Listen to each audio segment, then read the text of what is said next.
Junior NTR తాజాగా కొరటాల శివ దర్శకత్వంలో దేవరా మూవీతో పలకరించాడు. ఈ మూవీకి మిక్స్డ్ టాక్ నేపథ్యంలో 3 రోజుల్లో 300 కోట్ల గ్రాస్ కలెక్షన్స్ కలెక్ట్ చేసి హీరోగా ఎన్టీఆర్ స్టామినా ఏంటో చూపించింది. మ్యాన్ ఆఫ్ మాసెస్ గా తెలుగు ఇండస్ట్రీతో పాటు పాన్ ఇండియా లెవెల్లో సత్తా చాటుతున్నాడు.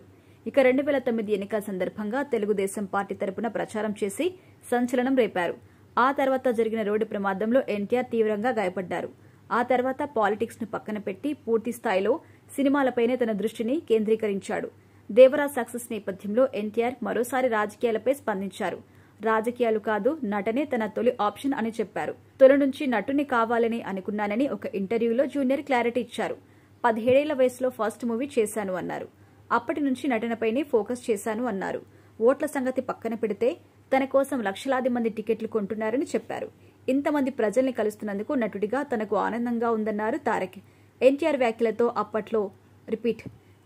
వ్యాఖ్యలతో ఇప్పట్లో రాజకీయాల్లోకి వచ్చే ఉద్దేశం తనకు లేనట్టుగా అర్థమైంది. దేవరా మూవీ విషయానికి వస్తే ఈ మూవీ హిందీ బెల్ట్లో కూడా ఇరగదీస్తోంది. ఇప్పటికే అక్కడ దాదాపు 50 కోట్ల వరకు నెట్ వసూలు సాధించినట్టుగా ట్రేడ్ వర్గాలు తెలుపుతున్నాయి. RRR తర్వాత ఎన్టీఆర్ కు ఇదే తొలి పాన్ ఇండియా సినిమా కావడం విశేషం.